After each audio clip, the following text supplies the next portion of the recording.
Hello, hello, hello, and we are live. Oh yeah, in case you're wondering what this is, I just realized I haven't quite adjusted there we go. That's actually my microphone, and apparently when you put a socks on it, it sounds a lot better. It doesn't sound as echoey. So hey, pro tip for anyone who want to start a podcast. Welcome to episode 27 of Range Woman, the variety show. Oh, wow. I can't believe it's 27 already. Like, I was just talking to my mastermind girls. I'm like, I have lost track, but it's been so much fun and I'm loving this so much. Yeah, I think this is a thing now. This is officially a thing. So for those of you who are wondering what range woman means, for me, it's woman who can flow in between various things they are doing in life, whether it's motherhood, whether it's job, side hustles, hobby, husband, partner, family, all the things. But the key here for me is being able to flow with ease. Maybe not always with grace, but the most important thing is with plenty of pleasure. So today, it gives me great honor to introduce my fellow Figure 6 sister, Leanne Patten, who also lives in Sydney. Oh my God, yay! It's really hard to find people who live in Sydney these days. She is a mom of 4. Oh my God. I don't even have one. I have a fur baby and it's like tough enough. She's got 4, but she's also got other kids in her career as an early childhood teacher, also a mentor and coach for women, and various other things that she do in her life. So I'm just going to bring her on and let her talk about all the things that she's doing as a range woman. Hello, Leanne. How are you? Hi, everyone. Hello. By the way, if you're watching it live, please comment because we love interactions, and watching the replay, #rangewoman. So Leanne, I'm going to ask you something slightly off track. I know you're currently on a swim quest. What is that all about? It's just basically something that's for me. It's not about my career. It's not about my family. It's something for me. Something that I really enjoy.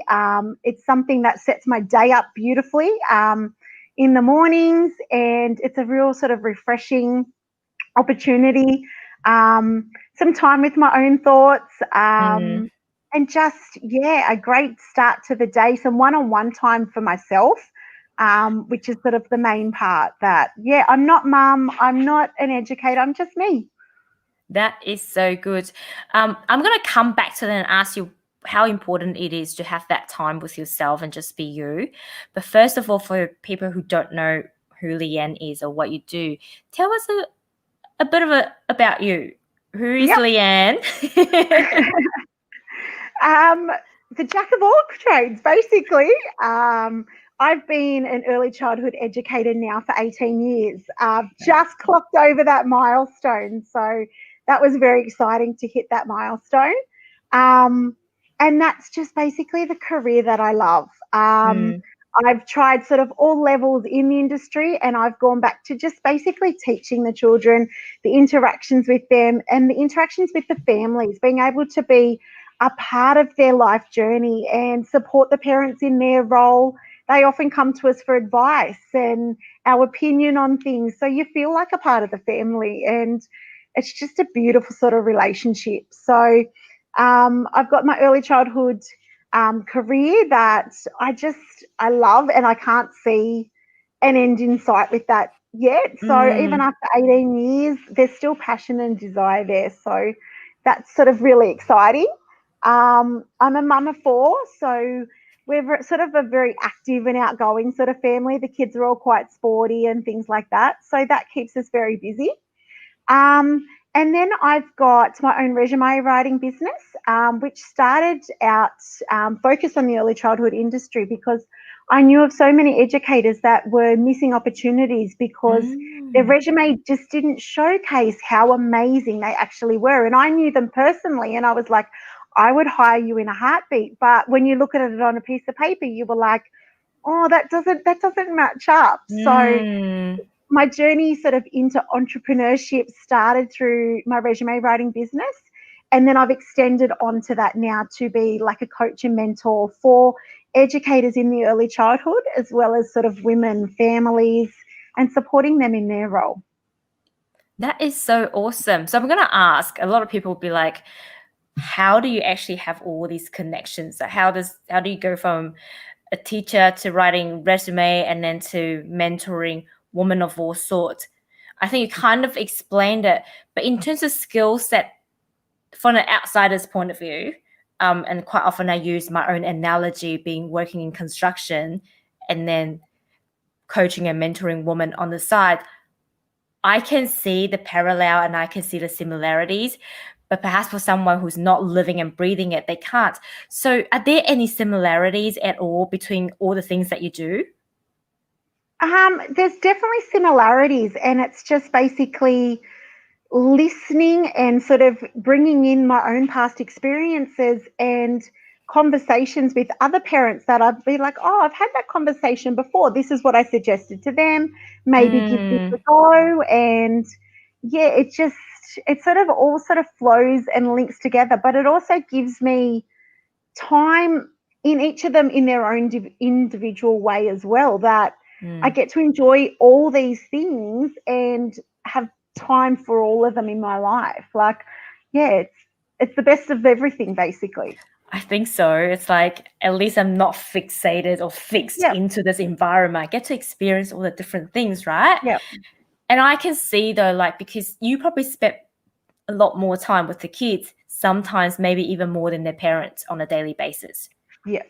So the knowledge that you gain from your early childhood can actually become really almost like important information and learning for the parents as well. Oh, 100%, 100%. Yep. And that's often why they come to us for advice, because they're so different in the care setting to as they are at home. And they often come to us and say, how do you get them to do that? Like, but they won't do it for us at home. And we're like, oh, that's easy. This is how we do it. And it's easy when you've got 20 or 30 of them doing something. They all want to do it together. So it is a completely different ballgame. So do you find teaching your kids at school the same as teaching your own 4 kids at home? No. So much easier. So much easier. Why do you think that is? Because at home I'm mum and I don't have the same patience at home either. It's really, really funny. People always say to me, like, how do you do it? How do you go from having 20, 30 children in the day and having that level of patience and resilience and things like that? And I'm like, I'm so different at home. Like, I don't have this level of patience. And yeah, it's so different. And at preschool, we're a lot more sort of like, our days a lot more sequenced and structured. Yeah. Where at home is when I then go into my flow mode of just, I've got 3 hours at home. What do I feel like doing right now? It's almost like mum just want to chill. Like, you guys, can you just leave me alone? Just give me 5.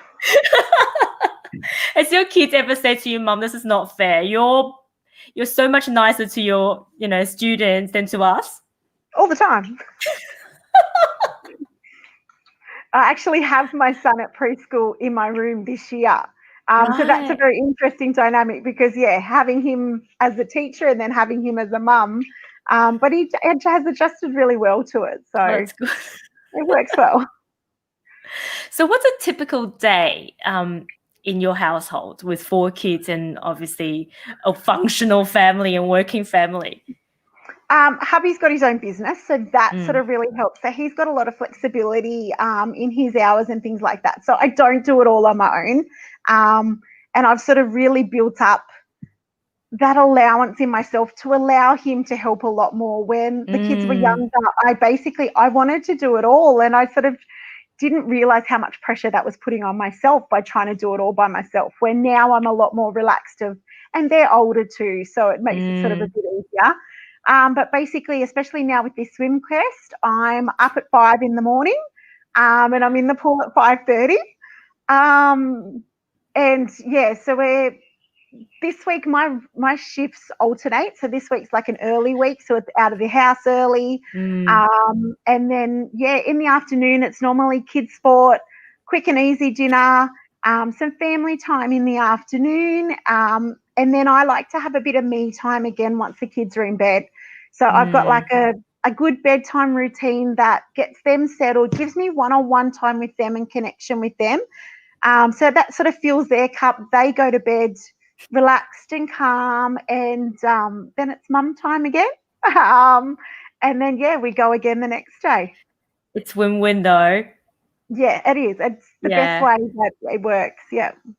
So I really want to talk about how balance, because you talked about your me time and balance quite a few times. And I know from reading your bio, it isn't always like that.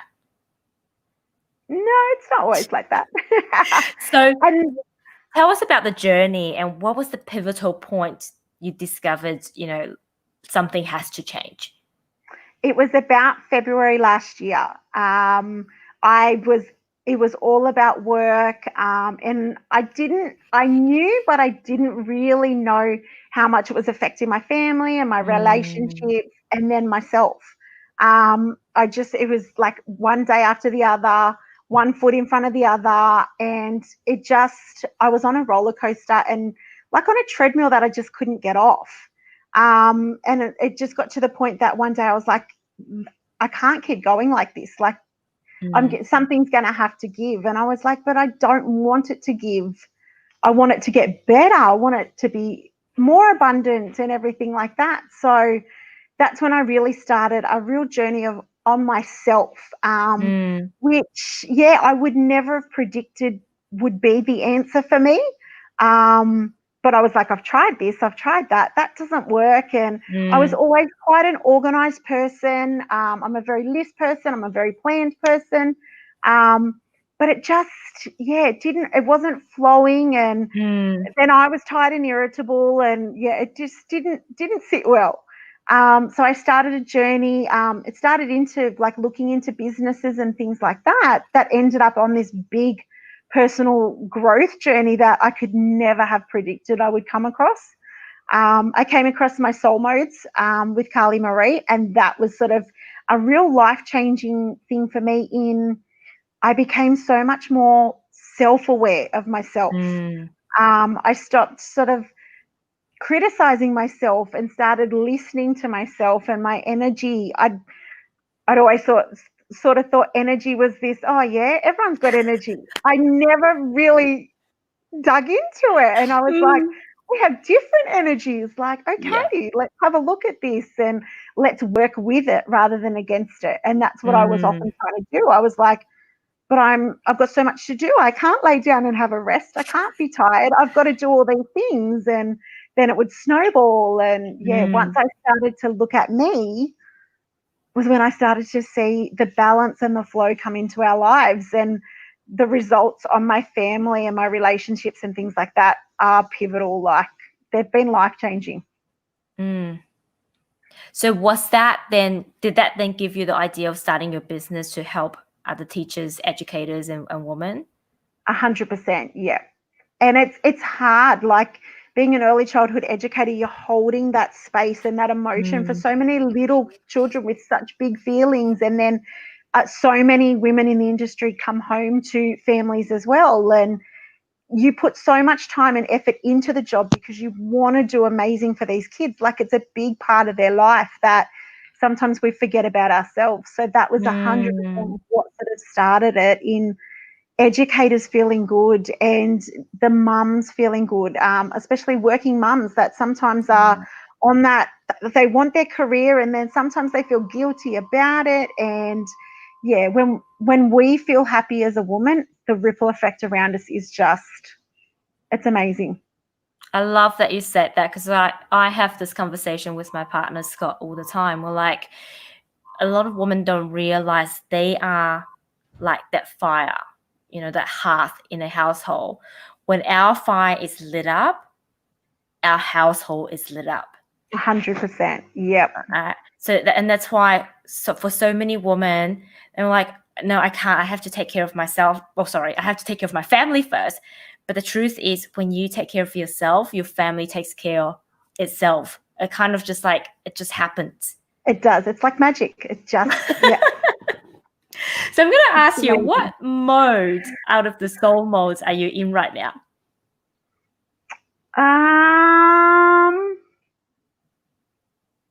I'm shocking at tracking it. I go better by thinking of what I have been like, and that's how I sort of come through. I would probably say wild mode. That's great because you get shit done. Yeah, and it's been that sort of day where I sort of have. So yeah, I would probably say wild mode. When I first started my soulmates, I was probably a mode every 2 to 3 days. And then I sort of got to a stage where I was basically a mode a day, which worked really well because I could predict the next couple of days. Where now I'm sort of like sometimes 2 modes a day, but there's been one day where I've hit 3 or 4. That was a bit like whiplash. But yeah, it's probably two to a day for me at the moment, most of the time. So how has this actually helped you enhance your life? By understanding myself. And just, yeah, that's not something that I would have thought about or looked at or even considered. But yeah, it's just the energy that I feel and the way that I feel, and using that, like, okay, I'm in wild mode. For me, wild mode is a big one, that declutter and mess around my house I can't stand. So that's the mode that, like, that pile of paperwork on the bench, I can't handle it. The mess on the kitchen bench, I can't handle it. And that's when I would get frustrated at everyone else around me being like, why are you leaving stuff laying around? Where every other mode, it doesn't bother me and they get away with it. And then all of a sudden I'm like a firecracker, like, get rid of it, pick it up. Your kids will be like, oh, mum's in wild mode. Yeah, mum, whiplash. Mum, what mode are you in today? Like, bear mode or sparkle mode. I'm like, come and cuddle on the lounge with me. Let's do nothing. So yeah, and it's opened up my awareness of how I'm feeling and how that projects onto the kids and the hubby and things like that. So, and working sort of like my work and that sort of stuff around it. Like, when I'm in a bear mode, I'm not going to sit down and want to write a resume. I'm going to want to sit down and relax and watch a movie, and I'll do that resume tomorrow night when I'm in super mode. That's it. So utilizing that rather than pushing through. Like, I used to be in bear mode and I'd push through with stuff I needed to do. And then I was tired and exhausted for the next 3 or 4 days. So it had like a snowball effect where now if I sort of listen to myself, I'm so much happier for it. I guess the reason I asked about your soulmate, because I know you're actually a certified soulmate mentor, is that right? Yep, sure am. So I guess you use that on a lot of your clients as well, really teaching them how to recognize the different mode. Yep, and just to listen to themselves by recognizing them. It just so opens a gateway. Because I find, I've read the book, obviously I haven't done the program, but what I have recognized is that we often as women will beat ourselves up. You know, like you said, when I'm in beer mode, I will try and push through. And when I don't push through, and when I feel like I haven't got the energy to push through, I feel resentful. I feel there's a lot of guilt in there. Like, my house is a mess, but I don't feel like moving around. You feel inconsistent? Yeah. And I just feel like sometimes I feel like I'm a failure. Like, I'm actually not doing the things that I promised myself that I would do. But recognize all those modes means I know what's coming next as well. Right? I know that I'm going to get into super mode. I'm going to do the things, and I'm going to get into sparkle. I'm going to want to socialize with my friend. And when I come back and be in my wild mode again, I will want to clean up the house. And it actually makes me look forward to life. Yeah. And know that you will get to those things.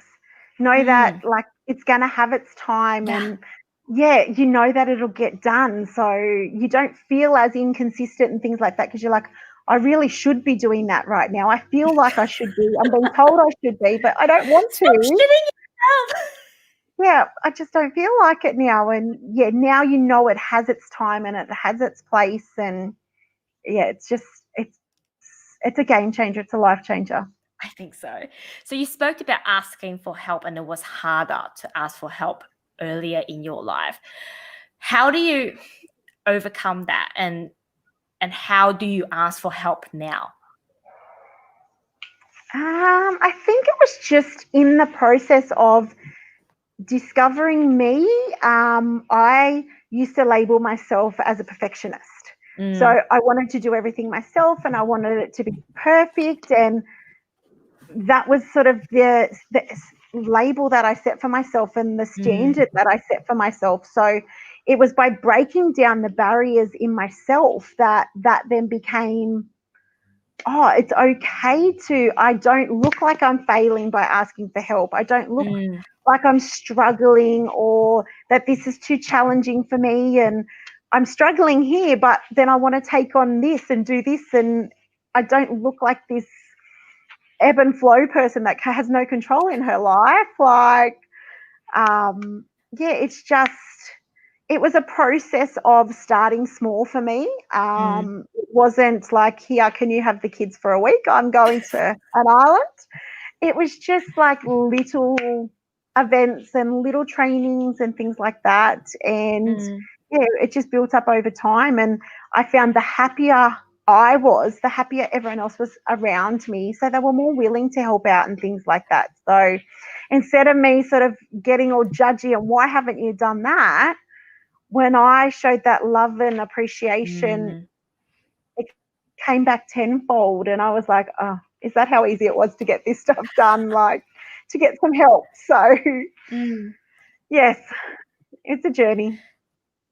So talk to me about some of the first little steps that you took in asking for help. I think it was just the conversations of what I was discovering and what I was learning, and the beliefs that I had to do it on my own, and that it had to be perfect, and that it really didn't need to be perfect. And it was just, sort of little conversations of, look, I'd really love if you could help me out with this. I'm finding it challenging to get this done, or I really need an hour by myself. I need to get this, and this done. Do you mind taking the children here? Or can you go and pick up this child? Or it was basically sort of expressing what I needed, but why I needed it as well. It wasn't just, okay, I've had enough of the kids, I need an hour by myself. It was, I really would like to go and relax in the bar. I need an hour by myself. Can you please? And I will feel so much better. And then after that, we can do this, and this together. So it was just sort of explaining it a lot more, I think. I think once again, it's creating that want and the desire, but also the want and the desire for the other person, so they know that it's a win-win situation, right? Yep, it's a win for them as well. Yep. So I can imagine the first time you start to ask for help like that. Let's take the kids, for example, when you need an hour by yourself. Was it as simple as how you just described it? What was the situation like? I honestly can't remember. So I remember I had to do an exercise once, and it's as simple as asking my colleague to make a cup of coffee for me. And I was one of those women in the construction. I'm like, nah, I don't need guys making me coffee. I can do it myself. I want them to. They won't make it properly. Right? So I had to do it as a homework or home play that my coach assigned me, because I was so shocking and asking for help. And what she said to me was, just say to them they make the best coffee. I'm like, this is ridiculous. I am so uncomfortable because I know the person that makes the coffee is so disgusting. The coffee isn't great. So it was actually very uncomfortable, but I think what you were saying was right. If you can take away the judgment. Yeah. Right. The wanting not only for us to be perfect, but wanting other people to do it perfectly for us. It's almost like I was this unrespectful and ungrateful brat. I'm like, unless this help comes in ways A, B, C, D, E, F, G, and they followed steps 1, 2, 3, 4, 5, 6, 7, 8, 9, 10. It's not perfect. It's not to my standard. I'd rather not ask for help. Yeah. And I think so many of us women are a bit like that. It's like, well, if I have to explain all these things and it takes all this time, then I'd rather not do it. But as a result, we are actually the one that's suffering. And then they don't learn how to do it because you're not Exactly. giving them the opportunity to do it. Yep. And then they'll be like, well, but I don't know how. That's it. So you talk about, now I'm going to check my notes, embracing the juggle. Yep. I loved it so much when I saw it because I talked about something similar. I call it discovering your flow. Yep. So how do you embrace the juggle, or how do you teach your client to embrace the juggle? It basically just came about by, instead of trying to fight it all the time and instead of trying to get stressed and overwhelmed by it, it was sort of just more embracing it. Okay, this is what I've got, this is what I want, how can I make this work? And not being, okay, that didn't work, throw it in the bin. Embracing it, that, okay, how am I going to make it work? That's not quite working, let's just shuffle this around, let's try this. Okay, that worked for a couple of months, it's not feeling great now, let's try something else. It's more about just taking it in and wanting it and fully embracing it, like fully holding on to what you want and making it work. That what you want can work, you've just got to make it work for you, and not for everyone else, not the person next door and that works for them. It's what works for you and how you work, discovering what works best for you and embracing that and harnessing that. And I think also understanding that your path is going to change, right? Like you said, whatever works now, maybe a couple of months down the track, it may not work, but it's okay. That's discovered And way. that's not inconsistency, that's growth. Yeah, exactly. That's such a good reframe. It's not inconsistency, it's growth. So we've grown out of our old skin and we're now having a new skin, just like the snake. That's it. So Leanne, what would your advice be for a career woman who's got a job, who's got kids, but they're just wanting to, have got this desire, burning desire to start a side hustle, if you want to call it, another business on the side, and they're pretty much like you and I going, I love my career a lot. I don't see myself getting out of it. But how do I create this space where right now I don't feel like I've got any more room, any more capacity, any more space to create this new thing, but I just have this desire that I really want to do it. And that's the driving force behind it, is the desire. I have this thing that I call it my pillars. So I'm at the top, and then I have my pillars. They're my foundations, and they're my family, they're my children, they're looking after me, and that's sort of what supports me. And when they feel nice and strong, I feel nice and strong and more capable of taking on things. So if I keep checking in with them and making sure that they're all good and creating time and space for them, it allows me to have more time and space. So it was for me about setting up the systems that support myself and then support my family, which allowed us all to sort of grow together. And it's not I grow and then they're left behind. It's where everything grows together. So it was just, I think, believing in myself too, that it was possible, and setting myself up for success, that I had it all sort of set, ready to go. And I invested in coaching to support me through the journey, through the ups and the downs, and sort of guide me through it. And I didn't then feel like I was completely on my own. That is so good. And also you said in your bio as well, you're very good at simplifying things. How important is that to you to be able to then create the space that you needed to have extras in your life? It's just, trying to keep it basic. And I utilize lots of pockets of time.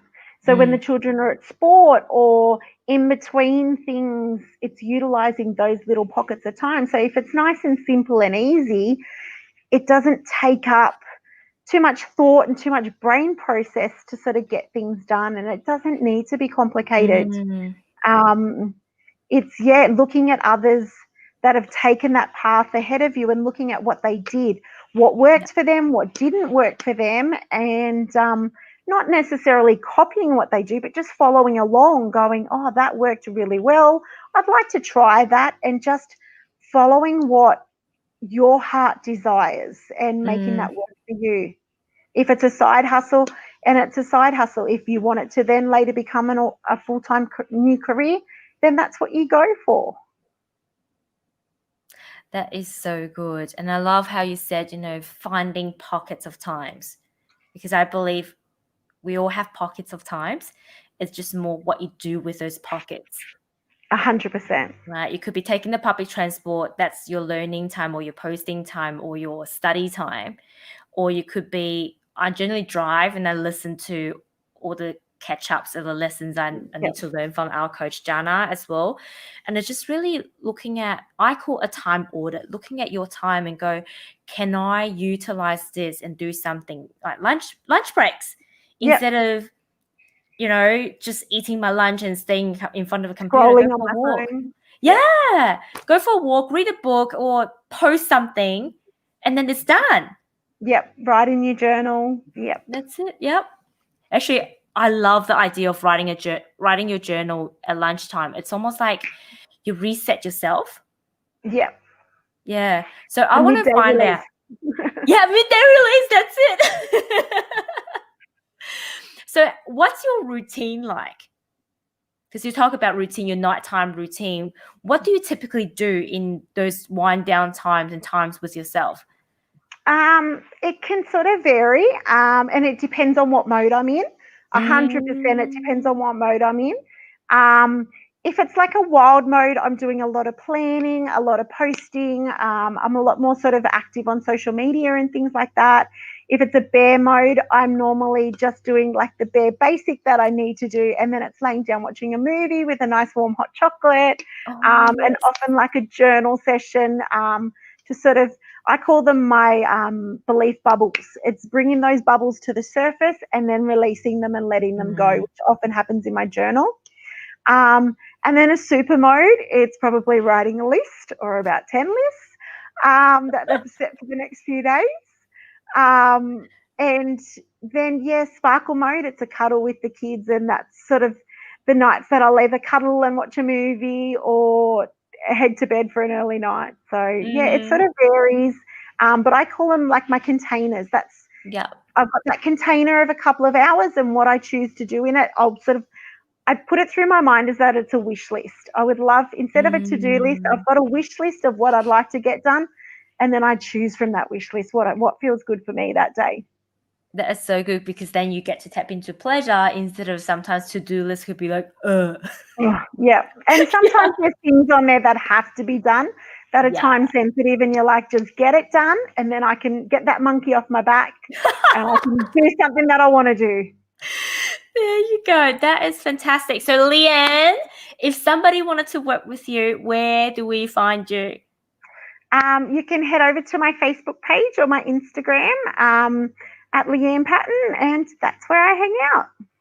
Beautiful. Well, thank you so much. There's so many golden nuggets in here today, and I'm sure a lot of people can take away and really start jumping into their desires and doing the things that lights them up. So thank you. I am so grateful. So much for having me. For those of you who are watching, we will see you not tomorrow. I've got 2 more episodes to go until 3 more, but one is me. So they will all be on Sunday. We've got 3 sessions on Sunday to end this thing with a high. Thank you once again, Leanne. I am so grateful. Thank you. And bye. Thank you. See ya.